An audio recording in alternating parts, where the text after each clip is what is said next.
Bonjour et bienvenue sur Radio Taïwan International. Vous écoutez tout de suite On en parle à Taïwan. Merci à ceux qui nous rejoignent sur les ondes courtes.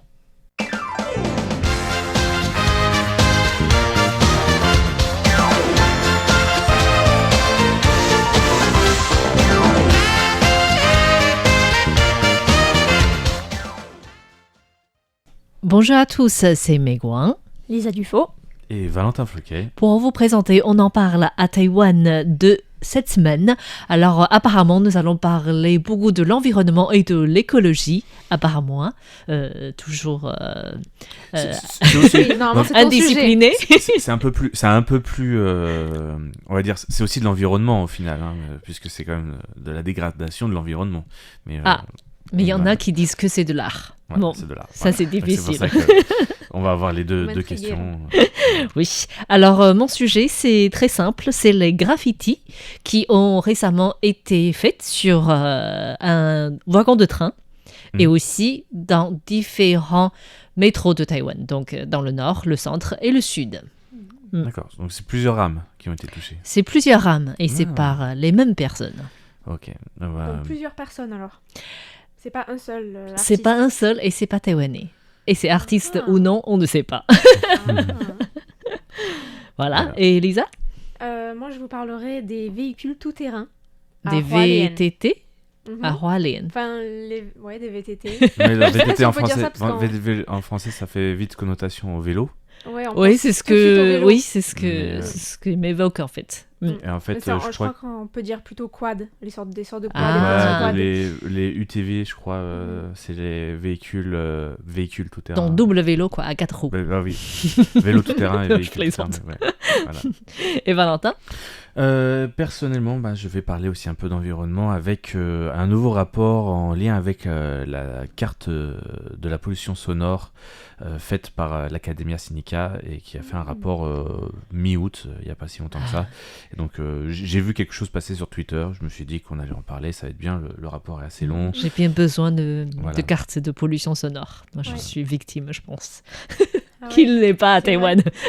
Voilà, et j'en parlais justement à Clément en off, et il me disait le problème c'est pas forcément la pollution sonore, c'est surtout qu'il n'y a pas d'insonorisation. Voilà. Ah bon? Oui, c'est vrai Ouais. qu'il y a moins d'insonorisation. Voilà, c'est le problème Dans plus les de l'habitation. appartements. Ouais, voilà. Donc là, ça se concentre vraiment sur l'environnement sonore plus que sur les solutions personnelles qu'on peut apporter à ça. D'accord. Ok. Mais vas-y, parle-nous-en plus. Voilà, vous êtes Ça intrigués. serait dommage d'attendre. Voilà, donc c'est une carte en fait. Donc le chercheur en question, c'est un chercheur vraiment qui est spécialisé là-dedans, qui est spécialisé en fait dans les modèles informatiques liés à la géographie et aux épidémies. D'accord. Donc vraiment santé, c'est tout ce qui touche à la santé et à la géographie et l'informatique. D'accord. En général, il fait des grands modèles, des choses vraiment sur de grosses données qui permettent en fait de faire des relevés et d'apporter en fait des informations plus aux analystes et autres personnes. Et donc cette personne est partie en Angleterre et en fait lors d'un colloque à échanger avec des gens spécialisés vraiment dans la façon de fabriquer et créer en fait ces cartes d'analyse de la pollution sonore. Ce sont des choses qui existent beaucoup en Europe, hein. J'ai fait justement des comparatifs entre la carte de Taipei et celle de Paris, de New York, parce qu'il n'y a pas qu'en Europe, mais de New York aussi, ça existe aussi en Chine, hein, dans la plupart des grandes villes. J'ai regardé un petit peu partout, Tokyo aussi par exemple, et donc la carte, je vais pas vous le dire tout de suite, mais la carte de Taipei a quand même certaines spécificités dont il parle justement dans son nouveau rapport, puisqu'il a réussi à créer cette carte en fait en 2022, enfin la première version finalisée est sortie en 2022, après donc de 2018 à 2022 il a mis en place les outils pour pouvoir faire les relevés sonores, avoir plus de données pour pouvoir créer une tendance, etc. Et donc là, il a une carte quotidienne de relevés sonores qui est disponible gratuitement en ligne, et donc qui relève un petit peu la pollution sonore à Taipei. Voilà. Donc voilà cette recherche. Donc là, il a en 2022, fin 2022, il a parlé en fait, il avait fait un petit rapport sur les points à Taipei qui sont dans un environnement non nuisibles au niveau sonore. Donc, Dans le parc Yangmingshan, par exemple. voilà. Alors c'est Mais le Taipei gouvernement de City. Taipei, je crois, avait donné une carte des lieux calmes, non? Ou C'est Taïwan, Taïwan, oui. Taïwan, je oui. sais plus dans C'est quel pas, cadre. c'est pas lié à la ville de Taipei et Ouais. c'est plus 2 sentiers qui ont été récompensés à Oui, les sentiers l'international. Voilà, c'est- Donc à la base, c'est pas pollué Non. déjà en fait. Donc Mm. pour donner un peu un ordre de niveau sonore, les sentiers calmes, vraiment des endroits très calmes où il y a vraiment que les bruits de la nature Silence. qui sont entendus, on est à l'ordre de 30 à 35 décibels.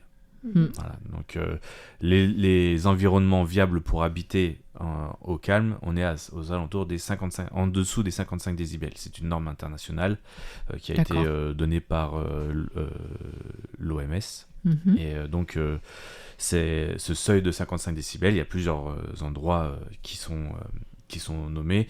Et dans la ville de Taipei même, on ne parle pas du parc de Yangmingshan, toute la partie en forêt autour de Taipei. Vous avez une idée des endroits les plus calmes de Taipei? Tu veux dire par arrondissement? Parce qu'au Voilà. sein d'un arrondissement, Voilà, ça peut vraiment évoluer beaucoup en fait. On va dire, Ah oui. dans un arrondissement, c'est des points. Donc, en fait, quel arrondissement a le plus de points sur Le parc Da'an, Taipei? Ouais, le parc c'est- forestier Da'an. C'est le parc forestier de Tahan Ouais. qui est qui a le plus de points en dessous des 55 décibels. Après, vous avez Il y a des parcs aussi près de Yongchuan. Il y a un grand parc c'est vraiment calme par là-bas. ouais, Près de Baoshan. Entre Baoshan et Xiangshan. Changshan. C'est très très Ah, calme. là, on est encore dans la ville de Taipei là? Oui, oui. Parce que je pense que là, par contre, comme je disais, les forêts limitrophes, Yangmingshan, etc., ça n'a pas été compté dedans. Parce que c'est plus de l'urbanisme. Enfin, c'est plus un lieu urbain. Je pense Ok. qu'il y a une Mais certaine là, c'est densité un de. parc, enfin un parc à côté d'immeubles quand même. Plus au sud de Ouais. Taipei.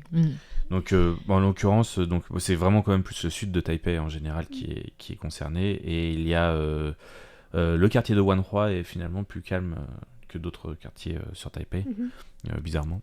Ça Bah paraît oui, non, mais étrange. c'est vrai que c'est pas si Il y a bruyant beaucoup que de ça. points, hein. il y a beaucoup de points assez calmes en fait. Après, ça dépend aussi. Il y a pas tant d'axes de passage que ça Il y a quand Oui. même une par grosse rapport route, au nord de Taipei qui a plus de grands axes.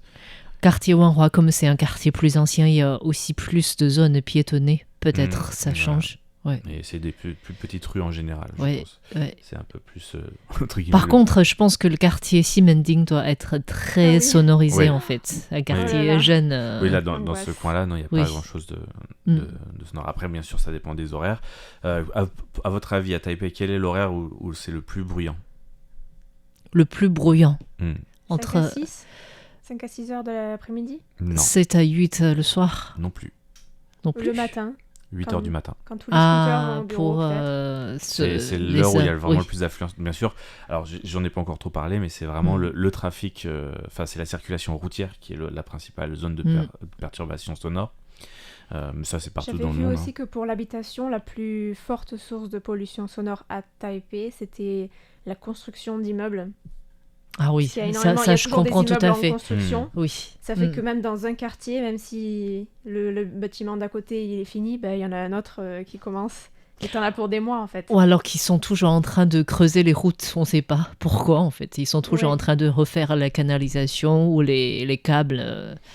Ça, c'est très bruyant en Rénovation fait. d'appartements, construction de nouveaux immeubles. Près de Oui. chez moi, il y a tout le temps des nouveaux immeubles en construction. Oui. Oui, et c'est une énorme source, mais elle est plus ponctuelle et sur les relevés d'une carte généralisée, ils peuvent pas trop les prendre en compte. Alors, pour vraiment sur du long terme, c'est que là, il y a une construction, là, il y en a une autre. Donc, au niveau des boîtiers de perception de la nuisance sonore, c'est un petit peu plus ponctuel et donc ça, sur des données lissées, ça n'apparaît pas autant comme s'affichant comme une zone de nuisance sonore perpétuelle, on va dire. Après, il y a aussi la deuxième source de nuisance sonore, à votre avis, c'est quoi à Taipei? Donc après les automobiles et les scooters, Après la circulation routière? donc c'est pas la construction. Non. C'est les amplificateurs Non. qu'on utilise. Les amplificateurs Comment on appelle ça? Comme dans le quartier Simending, il y a toujours des bruits oui, très forts. Comment on En- appelle ça? En dehors des magasins, des fois, t'as Oui. T'as des speakers. Les mégaphones? Ouais, Ouais, des mégaphones, mégaphones, oui. En tout cas, c'est pas les mégaphones, c'est quelque chose d'autre, vraiment une grosse source de bruit. Alors, on parlait justement de chiens circulation routière qui tout à l'heure, aboient. mais Oui. il y a d'autres sources au Avions niveau des transports. Oui, Ah, c'est la zone autour de l'aéroport de Songshan. Ah, les les avions, oui. Voilà. Oui. C'est l'aéroport de Songshan, vraiment la deuxième source. C'est sonore, normal de parce qu'il est pollution aussi sonore. au cœur de Taipei, l'aéroport, ce Oui. qui fait que effectivement c'est bruyant en fait. C'est très Ah oui, à bruyant. Yuanshan, c'est vrai qu'on l'entend. Oui. Voilà. On entend Et les gens qui passent. et ça fait quand même une zone assez large, Oui, au oui. final, hein, puisqu'on c'est on va sûr. de Yuanshan même jusqu'à Luzhou, hein, au final. Moi, à Luzhou, je les entends, les avions. Mm. Donc on est beaucoup plus loin. Bon, après, là, c'est vraiment se concentrer. La recherche est actuellement uniquement concentrée sur Taipei. Justement, c'est une des conclusions de son article qui dit que ça doit être encore développé sur les autres grandes zones urbaines de Taïwan. Mais bon, on y reviendra peut-être plus tard. Et donc, juste pour finir là-dessus, on va peut-être parler aussi un petit peu des choses que cause en fait la pollution sonore au niveau santé. Ça provoque vraiment des choses. Il y a des liens qui ont été faits au niveau d'études par l'ONU et par l'OMS entre la pollution sonore au-dessus de 70 décibels. Hein. Il y a des lieux et des moments à Taipei qui sont en lien avec ça, qui sont au-dessus de 70 décibels lycéens toujours. Des idées sur qu'est-ce que ça fait? Il y a deux principales causes. Ça abîme les tympans. Non, pas Ça me rend nerveux en tout cas, ça me fait à chaque fois quand c'est des grands bruits, Exactement. oui. Donc c'est tension artérielle, Oui. principale cause, et taux de glycémie. Ça influe le taux de glycémie dans le corps, Ah bon? C'est intéressant. dans le sang. Donc c'est deux, voilà, donc ça peut provoquer plus de diabète, ce genre de maladie, etc. Donc c'est quand même pas Quelque anodin. chose à ignorer quoi. Voilà. Et pour les tympans, tout ce qui est au niveau de l'oreille, c'est vraiment des très forts niveaux de son. On parle d'au-dessus de 110 voire 120 décibels. Mais là, c'est plus un bruit sourd et qui provoque plus de stress, plus d'anxiété, ce genre de choses. Voilà.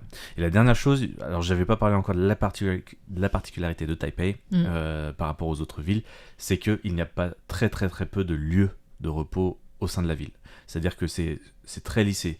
Il n'y a pas de très fort niveau de sonore comme à Paris, ou qui peuvent avec des endroits avec plus de 90 décibels constants. À Taipei, en fait, le truc c'est que tout est à 70 environ. Il n'y a pas vraiment de très haut niveau à 80-90, mais c'est sur toute la ville de Taipei. Et il n'y a que de très peu de points avec des zones de repos sonore en fait. Et c'est un peu la particularité de Taipei. Est-ce que ça compte les fêtes de temple? Ça reste occasionnel. Occasionnel. Parce que ça, c'est très bruyant aussi. Pour moi, c'est surtout les scooters et les bus Avec les qui. saunas. C'est constant. Le bruit des scooters est constant, le bruit des voitures. Oui, voilà. oui. Donc En voilà tout, pour en ce. tout cas, moi je veux dire quelque chose, c'est que j'ai fait l'acquisition d'écouteurs qui annulent le bruit en décembre dernier. Oui. Et ça a changé ma vie. Vraiment. Ça marche tellement bien.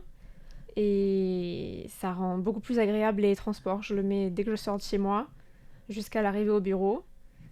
Et c'est beaucoup moins stressant. D'accord. C'est vrai. Mm. On est dans un univers de Mais est-ce que tu bruit. dors mieux du coup? Est-ce que ça joue sur le sommeil? Pas Non, vraiment. Non. C'est juste, effectivement, je me sens plus détendue D'accord. pendant les transports. Donc ça aide en fait. Ouais, Parce que effectivement, je sais pas pourquoi les bus à Taipei, Ah oui, les bus, c'est ça terrible. crée des bruits énormes en fait. Ouais. Surtout quand tu fais beaucoup de vélo, t'es juste Oui. à côté des bus. Ouais. Et oui, donc voilà pour ce sujet, pour mon petit sujet d'aujourd'hui. Et on va peut-être continuer avec le lien avec le mien en passant à celui de Oui, Lisa.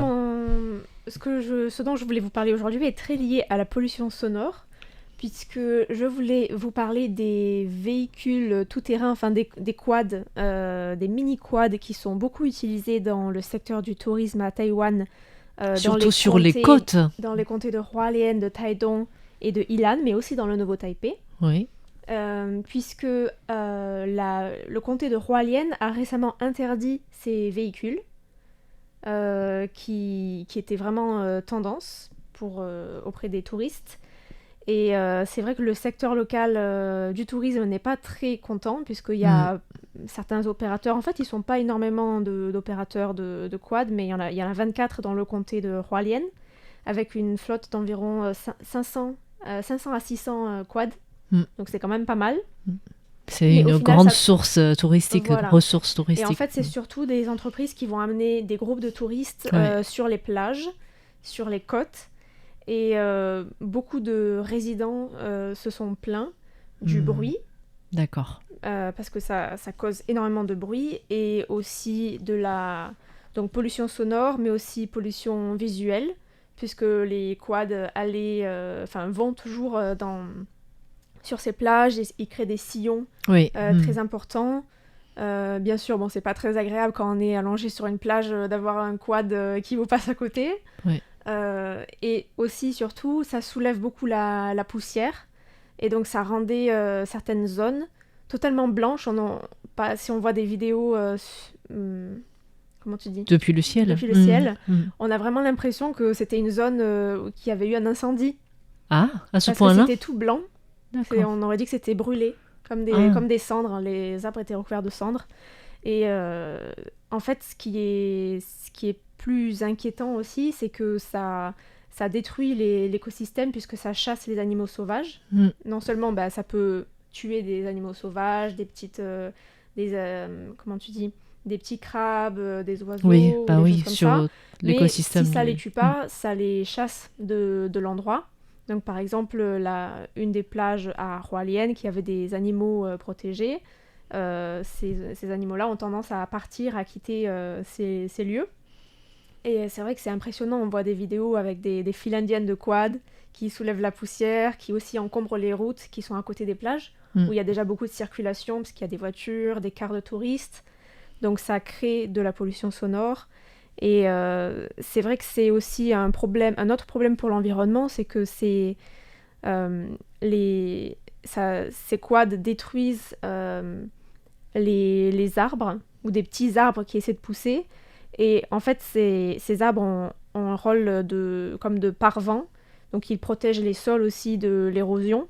Et en fait, quand il y a de l'érosion dans ces zones, la terre est charriée par l'eau des pluies, et ça arrive dans la mer, et en fait, ça a tendance à étouffer les coraux, qui ont tendance à plus blanchir. Ah, donc aussi. c'est vrai, Effectivement, j'y avais vraiment on pas n'y pense pensé, pas, mais oui. c'est quelque chose de très concret.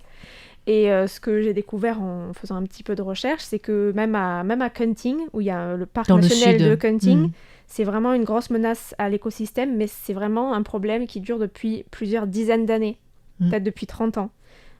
Et en fait, c'est là où les squads ont commencé, je pense même, parce que c'est la plage la plus fréquentée par les touristes. C'est possible. Et en fait, comme c'était le parc national, il y avait l'amende maximum, c'était 3000 NT, donc c'est-à-dire 90 c'est euros. Rien.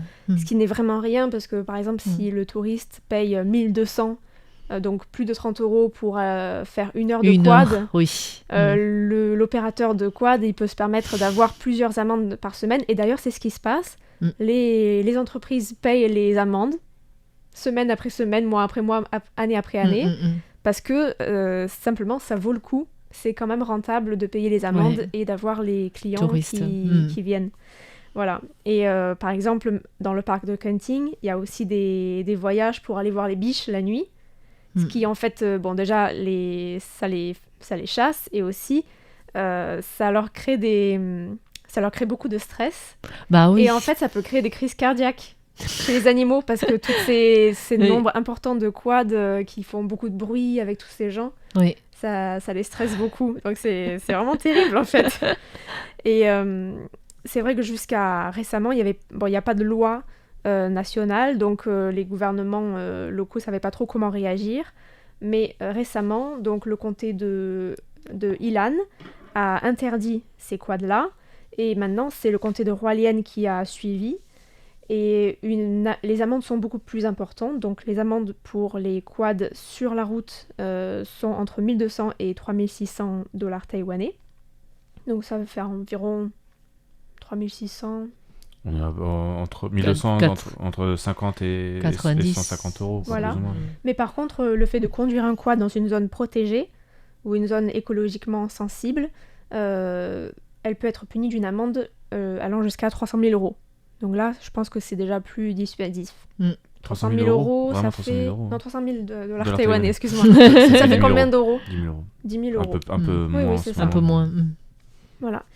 Et donc, c'est vrai que les opérateurs de quad essaient de plaider auprès du gouvernement local pour dire est-ce qu'il n'y a pas moyen de trouver un équilibre pour qu'on puisse quand même survivre en tant qu'entreprise.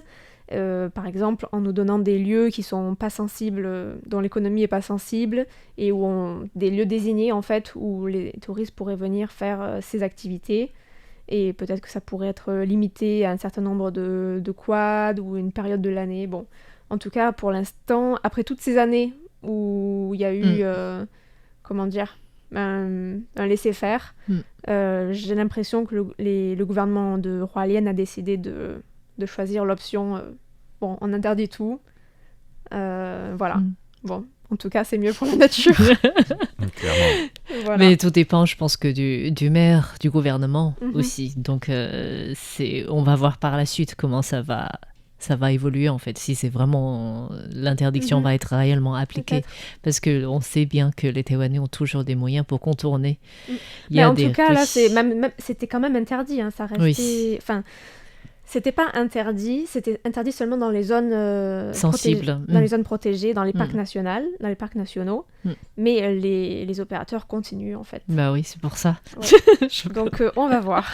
on va On voir. va voir. Alors, au niveau de l'application de loi, qui va être difficile, ça rejoint aussi mon sujet. Alors, mon sujet, c'est quelque chose qui est dans les médias à Taïwan depuis environ 2 semaines. Et dans un premier temps, ça n'a pas vraiment attiré l'attention des Taïwanais dans le sens où c'était la Société nationale du train a annoncé le 13 que un de ses wagons stationné à Shulin, donc dans le Nouveau Taipei, a été vandalisé, on pourrait dire, avec des graffitis. C'était survenu dans la nuit du 12 au 13 au soir. Et du coup, la Société nationale du train était très embêtée. Ils avaient alerté la police sur cela en voulant nettoyer par elle-même les graffitis sans succès. Et du coup, ça a dû être fait par une société spécialisée. Donc, ça créait un coût beaucoup plus important par rapport à ce que la société pouvait assumer. Du coup, c'était un dossier qui était plus orienté vers il fallait trouver le coupable et le faire payer. Mais quelques semaines, 10 jours plus tard, le 24 au soir plus précisément, les mêmes pratiques étaient survenues, cette fois-ci, dans le métro de Taichung, donc dans le centre de Taïwan. Le tout nouveau métro flambant Le neuf. tout nouveau métro. Ensuite, le même jour, à Taipei, le Beito, c'est là où il y a le hangar, on pourrait dire des hangars, c'est là où il y a le métro, l'entrepôt. le dépôt, l'entrepôt du métro, en fait, du nord de Taipei. Et du coup, là, il y avait des wagons qui ont été vandalisés ou tagués, je ne sais pas comment dire, un verbe plus neutre. En tout cas, et au lendemain, dans la nuit de 24 au 25, c'était le métro de Kaohsiung. Donc, le même jour, le centre, le nord et le sud, tous les métros ont été touchés. Et du coup, les policiers étaient bien embêtés pour savoir ce qui se passe parce que à Taïwan, les graffitis, ça arrive pas souvent dans des lieux publics. Oh, je parlerai ça un peu plus tard. Et du coup, cette semaine, enfin, il y a quelques jours, la police a dévoilé que pour le métro de Taipei, de Kaohsiung et de Taichung, ça pourrait être fait par les mêmes personnes. La même personne ou les mêmes Les personnes mêmes personnes, D'accord. dont 2 de nationalité étrangère. Et d'après une coopération avec la douane, c'était un Allemand et un Tchèque qui était venu à Taïwan le 22 août. Ah oui, exprès pour faire ça. Incroyable. Le 22 août, 2 jours plus tard, ils attaquent les métros. Le métro, oui. et dans la nuit du 25, dans la journée du 25, ils quittent Taïwan pour Tokyo. Donc c'est quelque Ah oui, chose donc ils sont en tournée en fait. Donc c'est vraiment quelque chose d'incompréhensible de la part. Du coup les graffitis étaient signés en fait, D'accord. mais il a fallu plus de 200 policiers pour surveiller, pour regarder tous les caméras de surveillance pour savoir ce qui se passe parce que les 2 étrangers étaient déguisés. Il y en a un qui s'était même déguisé en femme. en plein jour dans la rue, que tout était filmé. Du coup, c'était volontaire.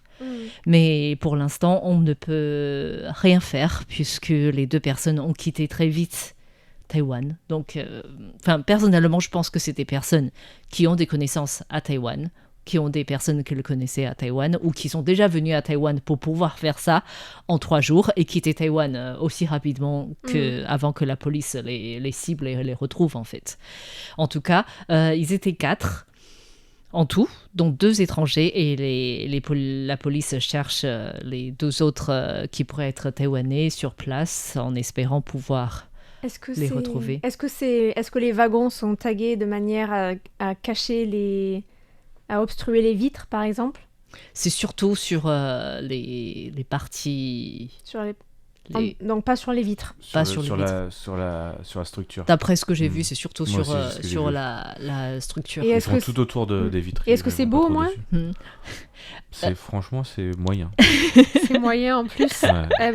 Personnellement, j'ai du mal à appeler ça l'art, mais bon, après, c'est un monde que je connais pas trop, en fait. Il y a de très belles pièces en graffiti, hein. Ça peut être très beau, mais c'est... Tout à fait. Et je pense que c'est assez drôle de dire, il y a un certain Wang Jieming qui habite à Yilan, qui est le fondateur de l'association des arts de la rue de Yilan. Il était l'un des premiers Taïwanais à faire des graffitis, à être arrêté par la police.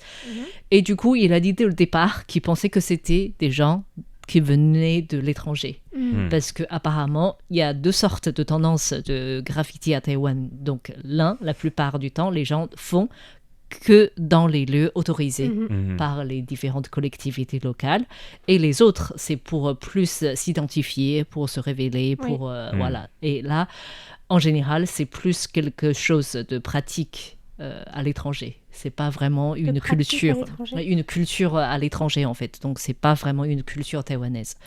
En tout cas, les graffitis ont commencé à apparaître à Taïwan dans les années 90, puis largement développés dans les années 2000. Et là, dans un premier temps, il y avait eu ce débat justement, est-ce qu'il s'agissait de l'art, jusqu'à quel point on doit accepter. En tout cas, maintenant, les grandes villes proposent des lieux. À Taipei, par exemple, il y a 14 lieux où on peut faire des graffitis. Est-ce que vous avez déjà remarqué Sur le bord des rivières? Tout à fait, le lieu où personne ne voit. Si, ça se voit. Si tu fais du vélo sur le bord de la rivière, moi je vois souvent. Perso, moi ce que j'ai remarqué, c'est souvent, alors c'est pas vraiment des graffitis, il y a plusieurs types de il y a des styles différents, oui. Il y a les tags et les graffitis. Les tags, c'est juste une petite signature très vite à la bombe d'une couleur. Et les graffitis, c'est vraiment des pièces d'œuvre. Et moi, ce que j'ai remarqué, c'est que c'est souvent sur des endroits où c'est plus facilement nettoyable. Ça va pas être sur des murs, mais sur des parties en métal ou des choses comme ça. Par exemple, sur les bornes téléphoniques ou ce genre de choses.